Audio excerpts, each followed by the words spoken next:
I don't think I have anything left in me again, buddy. Got to the hotel at 4 a.m. But it's part of the job. And once you commit to something and once you give your word, you better be ready to turn up and give 100%. No excuses. And I almost messed it up, but thankfully, I took the team home in the end. It's a tricky pitch.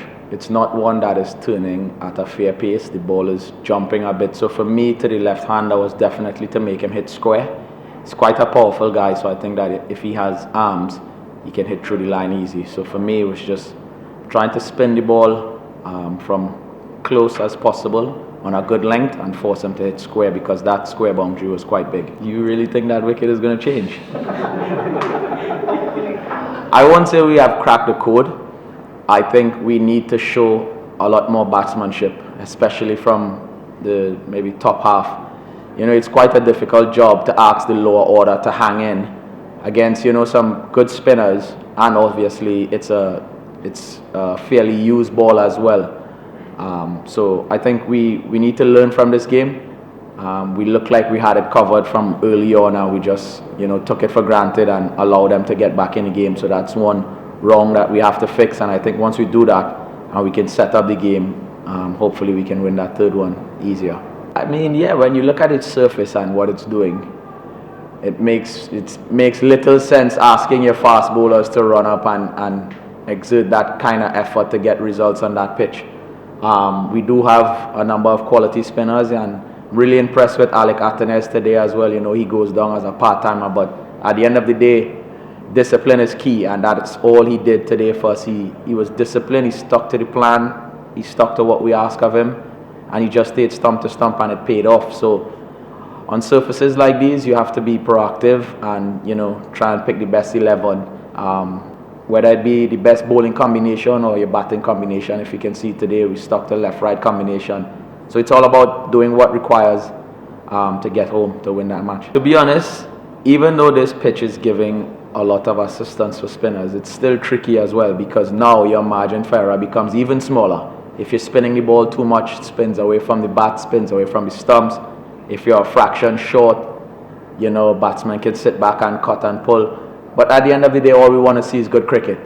And that's the only comment I'm going to make about that particular situation. At the end of the day, I mean, yes, I'm a bowler, but I bat as well. So at the end of the day, all we want. Yes, I was a bit surprised. I mean, the guy that seemed to do the most destruction in the match, 39 off about 14 deliveries, not out, and he's not in your super over, hitting to the short side where he struck 2 sixes.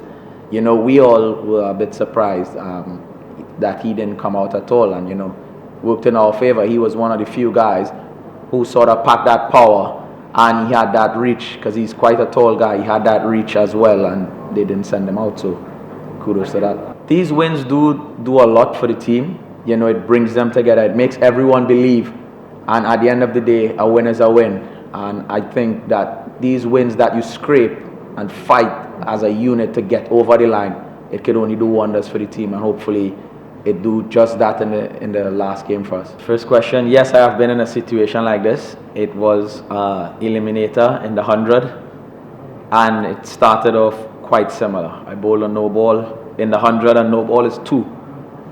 And I had to defend 9 or something like that, and 1 ball went for 6, and they needed 2 off 4 balls or something.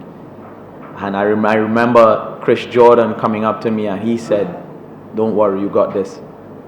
And I said to myself, if he could believe that I have this with 2 runs to go, Liam Livingstone, world-class hitter, on strike, with 4 balls to go, if Chris Jordan can believe, why can't I believe?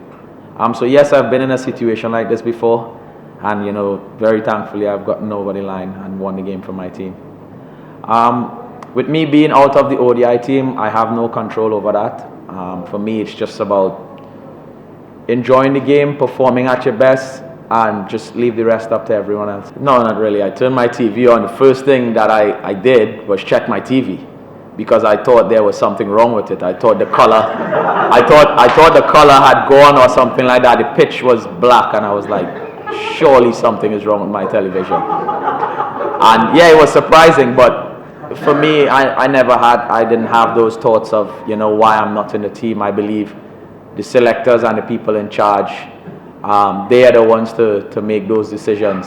And as I said, for me, it's just about enjoying every match, performing to the best of my ability, and leave the rest up to the selectors and whoever has to do that particular job. We just broke our record today. 50 overs of spin. So you tell me, where in the world have you seen that? Lovely match, exciting, you know, it was nail-biting, but I'll leave it as that. I think the confidence in the camp is good. It's just about execution. We all know where we went wrong, and for us it's just about executing the right things for as long as possible. I think on these sort of pitches you're never really in until you finish the job. So for us it's about just understanding, you know, it's a difficult pitch, and if you are in, you take it straight to the end and bring that game home for the team. Don't leave it up for anyone else. Any other question regarding the next game? That's out of my jurisdiction. But I know whatever team we decide to put on the park, it definitely would be the best team on that day for that particular pitch to win that third ODI. I mean, you could break that record if we bowl six wides and somebody has to bowl an extra. I'm not sure. We'll wait and see, but you know, in our camp, I think we are well focused and we're ready to do whatever it takes to get over the line in that third ODI.